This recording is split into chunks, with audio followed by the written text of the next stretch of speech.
Para hadirin wal hadirat ingkang kita mulyakaken, salajengipun monggo kita simak, kita dherekaken mauidhatul hasanah ingkang dipun suwun dipun aturaken dening yang mulia Al Habib Umar bin Idrus Al Khirid saking Batu Malang.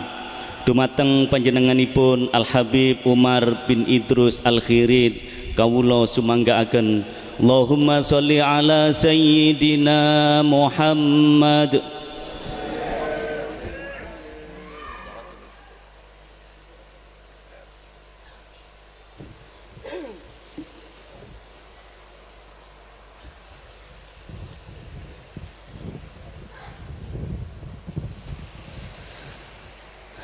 Assalamualaikum warahmatullahi wabarakatuh.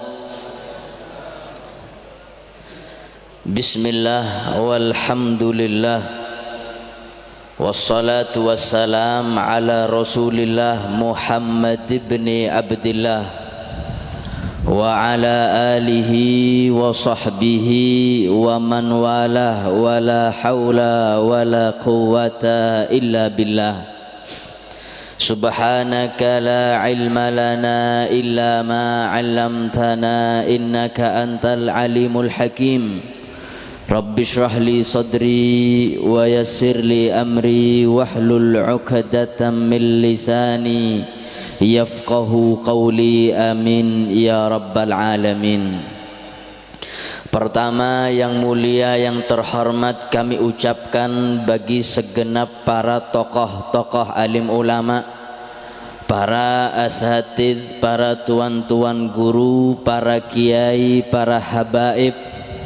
Yang kedua, kepada tokoh-tokoh masyarakat yang tidak bisa kami sebutkan nama-nama beliau, akan tetapi tanpa mengurangi rasa hormat dan ta'zim kami kepada beliau-beliau, kita doakan hadirin hadirat, mudah-mudahan tokoh agama dan masyarakat kita, para habaib, para kiai, mudah-mudahan Allah panjangkan umur mereka, sehat wal afiat, terus membimbing kita cinta kepada Allah dan Nabi Muhammad sallallahu alaihi wasallam. Amin Allahumma. Hadirin hadirat yang dirahmati oleh Allah, alhamdulillah kita panjatkan puji syukur kehadirat Allah subhanahu wa ta'ala di malam yang mulia, di bulan yang mulia, di majlis yang mulia, berzikir kepada zat yang maha mulia, bersolawat kepada makhluk afdalul anbiya wal mursalin. Kita mengenang sejarah manakib orang-orang yang mulia. Insyaallah nasib kita mulia dunia akhirat. Insyaallah dosa kita diampuni oleh Allah, qabul hajat dunia akhirat. Anak kita soleh solehat. Insyaallah kita senantiasa istiqomah dalam ibadah. Insyaallah kita semua mendapatkan husnul khatimah, amin Allahumma. Hadirin hadirat yang dirahmati oleh Allah, alhamdulillah kita digiring oleh Allah, digerakkan hati kita, diringankan langkah kita oleh Allah, berzikir kepada Allah, duduk mengenang makhluk-makhluk yang mulia, dan kita duduk mendengarkan ilmu agama yang ilmu tersebut adalah warisan baginda Muhammad sallallahu alaihi wasallam. Nabi Muhammad sallallahu alaihi wasallam bersabda, man yuridillahu bihi khairan yufaqihu fid din. Tanda Allah cinta kepada hamba, tanda Allah ingin kebaikan kepada hamba, tanda Allah ingin rahmat kepada hamba. Salah satu tandanya hamba tersebut digiring oleh Allah, berzikir kepada Allah dan faham untuk ilmu agama. Ilmu agama adalah langkah pertama hamba untuk sampai kepada Allah.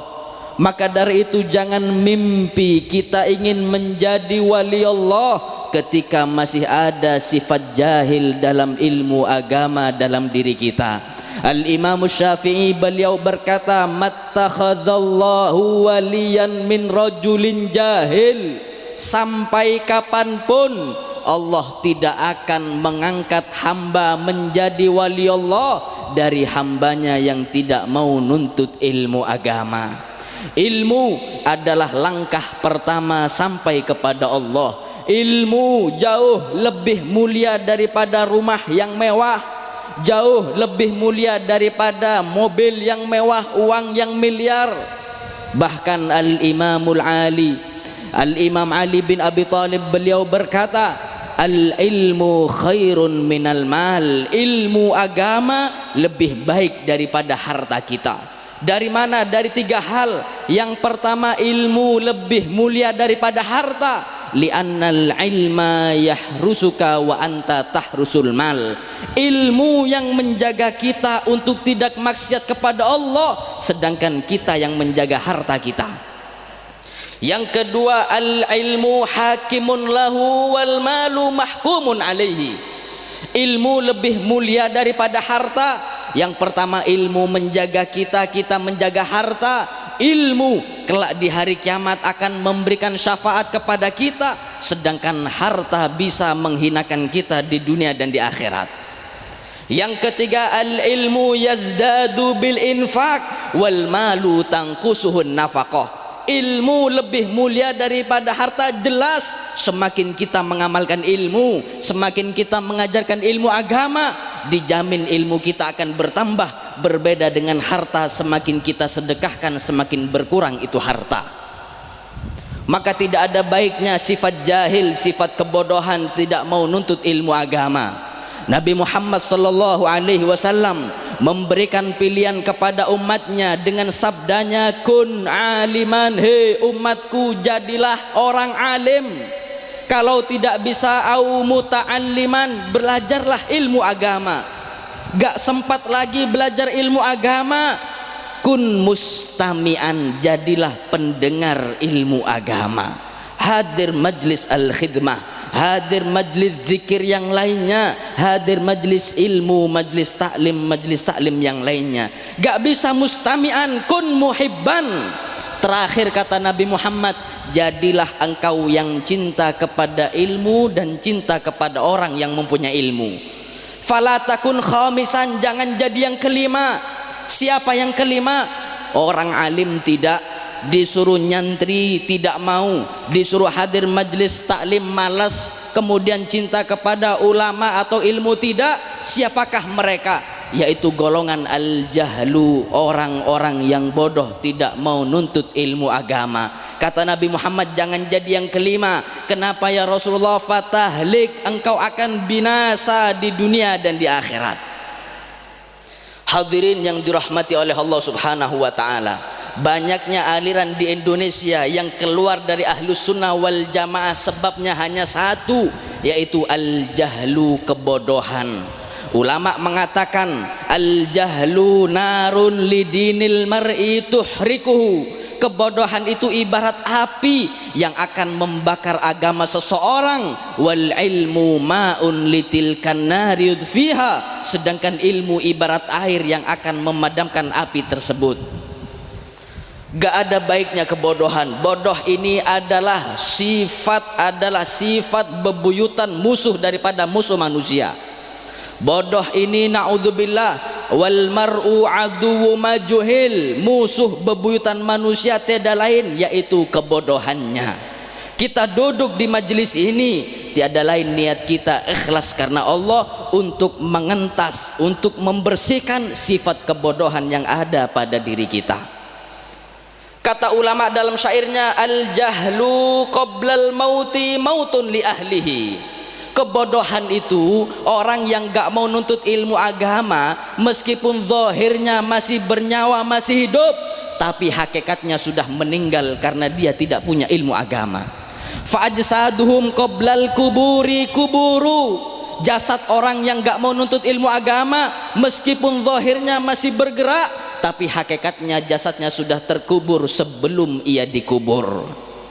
Makanya hadirin hadirat, kalau kita ada teman tetangga, diajak hadir majlis taklim tidak mau, untuk hadir majlis zikir tidak mau, dia qanaah dengan kebodohannya. Memang kita tetap disunahkan salam kepada mereka, tapi khusus bagi orang yang tidak mau nuntut ilmu agama niku salami ditambah. Yang biasa nih assalamualaikum niku tambah assalamualaikum ya ahlal kubur.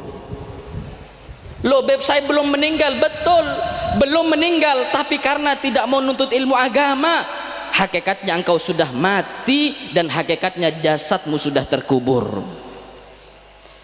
Tapi sebaliknya, orang alim, para ulama, para wali Allah, Syekh Ahmad Asrari Al-Ishaqi, Syekh Abdul Qadir Al-Jailani, beliau masya Allah orang alim, sehingga dalam saya disebutkan wal alimuna wa in matu fa ahya'u. Tapi orang alim, meskipun zahirnya jasadnya sudah terkubur, tapi hakikatnya beliau ada di sekitar kita, beliau masih hidup di sekitar kita. Hadirin yang dirahmati oleh Allah Subhanahu wa ta'ala, kita hidup di dunia gak kenal Allah, gak kenal Nabi Muhammad, gak paham mana yang haram, mana yang halal. Meskipun titel jabatan kita lengkap, tapi kita buta dengan ilmu syariat, maaf, kita belum dinamakan orang yang sempurna akalnya. Mungkin kalau ada orang di Gresik, nggih masya Allah titelnya lengkap, Profesor, Insinyur, Doktor, Bapak Fulan bin Fulan, SOS, MHI, MPDI, nopo malih, MLM nek perlu nggih. Lengkap titel tapi buta dengan syariat. Ini belum dinamakan sempurna akalnya. Siapa yang mengatakan? Allah Subhanahu wa ta'ala. Allah Subhanahu wa ta'ala berfirman dalam surat Al-Kahfi, ketika Allah mengazab penduduk neraka di neraka, penduduk neraka menyesal dan menyeru kepada Allah, lau kunna nasma'u au na'kilu.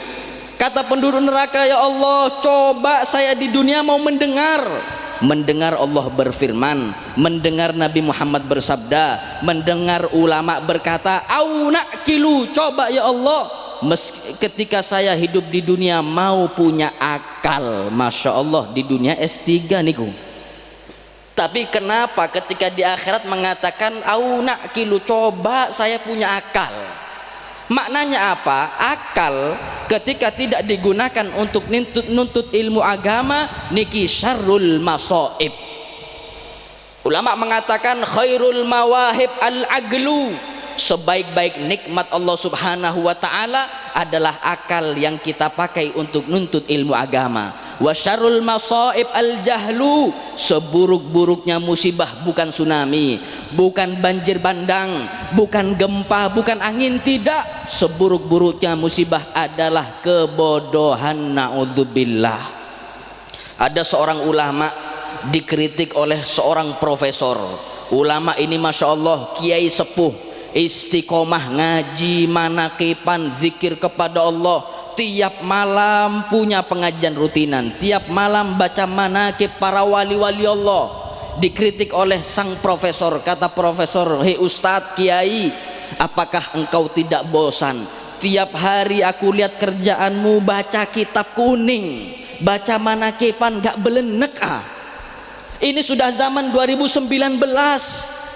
Itu orang barat sudah penelitian sampai bulan. Nah sampean masih di musola baca kitab kuning, gak bosan? Kita harus bisa seperti mereka sampai kepada bulan. Ulama niku menjawab dengan santai jawabannya, wahai laki-laki, wahai fulan bin fulan, apa kebanggaan bagi makhluk sampai kepada makhluk? Manusia sampai kepada bulan, apa bangganya? Manusia makhluk, bulan makhluk, mana bangganya? Tapi manakib yang saya baca ini, zikir yang saya baca ini adalah kertas makhluk, tapi bisa menyampaikan makhluk kehadirat sang khalik, yaitu Allah Subhanahu wa ta'ala. Kalau kita hidup gak punya guru yang bisa nuntun kita ke akhirat, mana yang halal, mana yang haram, dijamin kita hidup di dunia penuh dengan maksiat kepada Allah Subhanahu wa ta'ala. Bahkan amalan kita yang tidak dilandaskan ilmu agama tidak diterima oleh Allah Subhanahu wa taala.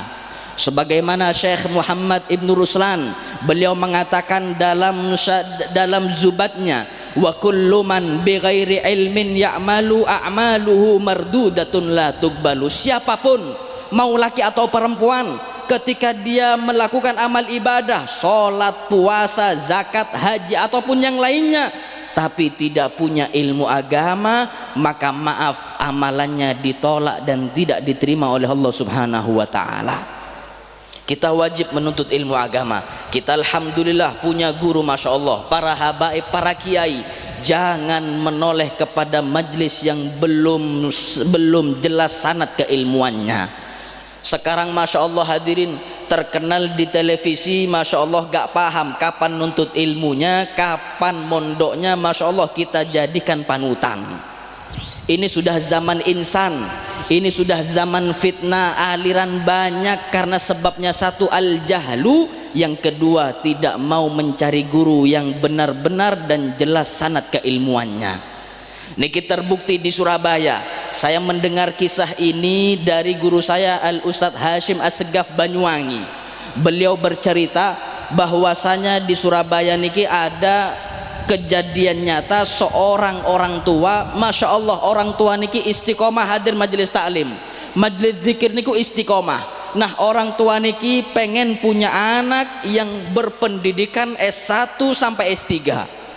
Akhirnya niku anak selesai SMA dilempar atau disekolahkan di Jakarta, dimasukkan ke fakultas niku sing penting ada Islamnya, masukkan Islam, insya Allah baik.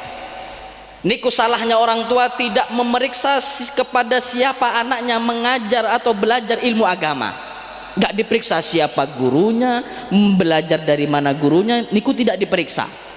Akhirnya selesai anak itu S1, mau lanjut S2, niku anak ditelepon oleh ibunya. Kata ibunya, assalamualaikum nak. Waalaikumsalam bu, niki ada kabar tidak enak, sekarang engkau pulang ke Surabaya, ayahmu meninggal dunia. Niku anak yang S1 yang kuliah di Jakarta, yang katanya Islam, ada Islam niku fakultasnya, niku langsung beres-beres berangkat ke Surabaya naik pesawat. Karena mungkin lama nunggu anak niku gak datang-datang, niku ayah yang meninggal sudah dibawa ke kuburan, bahkan sudah dikubur, tapi pentakziah niku masih ada, belum pulang. Anak niku datang ke kuburan dengan buru-buru. Seperti adat kita di Gresik dimanapun, terutama NU niku biasa, kalau ada yang sudah meninggal nih, biasanya ada Pak Mudin atau Kiai Sepuh yang mengumumkan, hadirin, kulo mewakili keluarga almarhum mengucapkan terima kasih banyak sudah mengantar jenazah sampai tempat terakhirnya. Kulo mewakili almarhum minta maaf kalau almarhum niku ada salah ataupun khilaf. Kemudian kalau ada urusan utang piutang niki silahkan urus dengan anak almarhum ada di sini.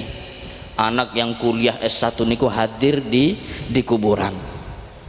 Kata kiai niku terakhir, kata kiai mengatakan, saya umumkan seperti adat kita, kalau ada meninggal niku nanti malam 1 sampai malam 7 kita adakan tahlil di rumah almarhum.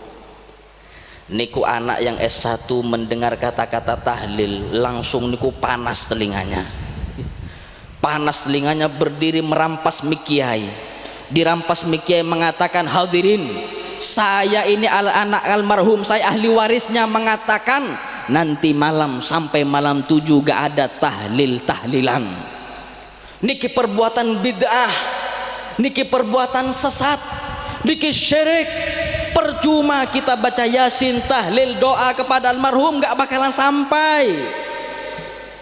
Yang sudah meninggal biarlah meninggal, urusan dia dengan Allah Subhanahu wa ta'ala. Masya Allah, niku anak niku yang kuliah niku ceramah di kuburan 1 jam, kama qala ta'ala qala Rasul, lengkap. Selesai ceramah diambil mik oleh kiai mengatakan, nak sudah kau ceramah, sudah kiai, sini saya ngomong. Kiai niku dengan santai mengatakan kepada yang hadir, kata kiai, hadirin, kita sudah mendengar dari ahli waris bahwasanya nanti malam tidak ada tahlil sampai 7 malam. Niki boten nopo-nopo, karena tahlil juga gak wajib. Jadi saya umumkan nanti malam gak ada tahlil sampai 7 malam. Ya sudah, kita sebentar lagi pulang, tapi saya minta, kata Kiai, sebelum kita pulang ke rumah masing-masing, saya minta satu permintaan. Saya ingin berdoa untuk almarhum, kemudian engkau semua amini doa saya. Siap nggih? Kata yang hadirin niku, siap Kiai. Niku Kiai ngangkat doa, hadirin hadirat nggih, ngangkat tangannya berdoa, ya Allah, Allahumma adzibhu adzaban syadida.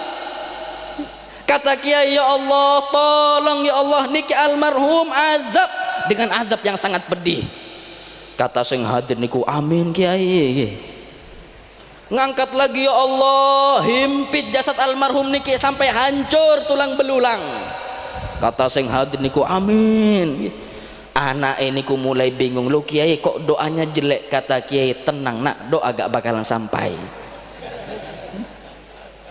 Niku Kiai ngangkat tangan lagi, ya Allah, tolong ya Allah jadikan anak almarhum anak yang durhaka dan pecahkan kepala almarhum sampai pecah ya Allah. Niku yang hadir tambah buanter suaranya, amin. Niku anak tambah takut, kemudian niku anak berdiri merampas mik Kiai mengatakan, hadirin nanti malam tahlil sampai 7 malam. Niki sebabnya karena salah guru. Kalau sudah salah guru akan salah ajarannya dan agamanya. Hati-hati hadirin, kita belajar ilmu agama kepada Syekh Ahmad Asrori niki Masya Allah, kepada anak-anak beliau, kepada murid-murid beliau niki Masya Allah, insya Allah sanad keilmuan kita bisa dipertanggungjawabkan hingga sampai kepada Nabi Muhammad Sallallahu Alaihi Wasallam. Kita belajar kepada salah satu madhab, Imam Syafi'i, Imam Ahmad bin Hambal, Imam Abu Hanifah, Imam Malik niki jelas, gak usah bingung niki sampai sanad keilmuan mereka sampai Nabi Muhammad. Imam Ahmad bin Hambal punya guru yang bernama Al-Imam Syafi'i. Imam Syafi'i punya guru yang bernama Al-Imamul Malik. Imam Malik punya guru yang bernama Al-Imam Abu Hanifah. Imam Abu Hanifah punya guru yang bernama Al-Imam Ja'farus Shadiq. Imam Ja'farus Shadiq punya guru yang bernama Al-Imam Muhammadil Bagir.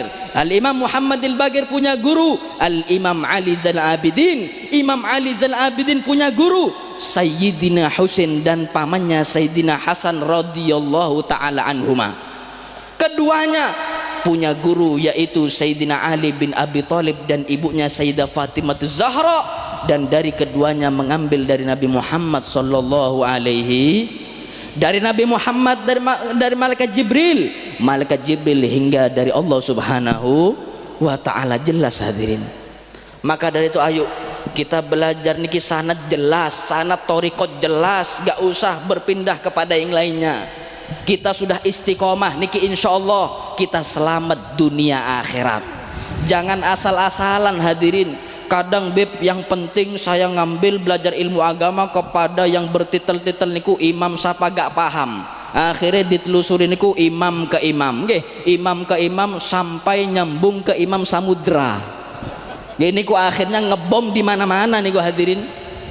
Niki bahaya.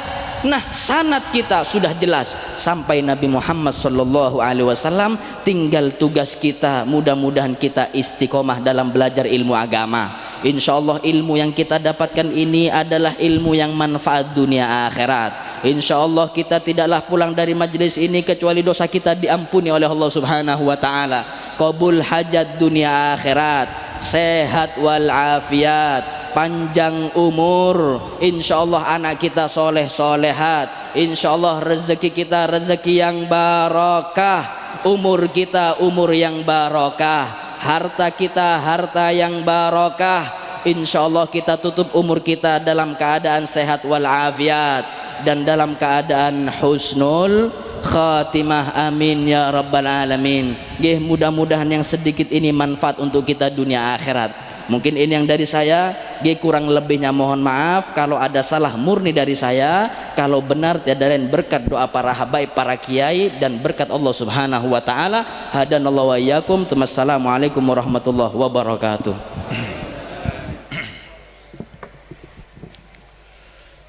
Bismillahirrahmanirrahim. Alhamdulillahirabbil alamin. اللهم صل وسلم وبارك على سيدنا ومولانا محمد وعلى آله وصحبه أجمعين. يا الله يا الله يا الله، بحق الفاتحة وسر الفاتحة ونور الفاتحة وبهن أنزلت عليه الفاتحة وبركة الجن والإسحاق والإيمان الرباني سيد الشيخ أحمد أسراري الإسحاقي الوسائل من الفاتحة صلى الله عليه وسلم. افتح لنا وأهلينا وطلابنا وجماعتنا من حظنا بالخير وهدينا سبل الخير وجعلنا من أهل الخير واخلقنا من الخير وعملنا والسنين والخير واغسلنا يا الغنى المأسيب على كل الخير إنه رب الخير ودافع كل اسم البوس والضير. اللهم يا الله يا من وفق على الخير وعلم على الخير واسم الخير وخرم بالخير وفقنا للخير وعين على الخير وسر لنا للخير واختمنا منك يا الله واختمنا منك يا الله واختمنا منك يا الله باللطف والعافية والعفو والخير إنك كل شيء قدير. وبجد السيد صلى الله عليه وسلم والحمد لله العالمين بحقه وبجاهه الفاتحة.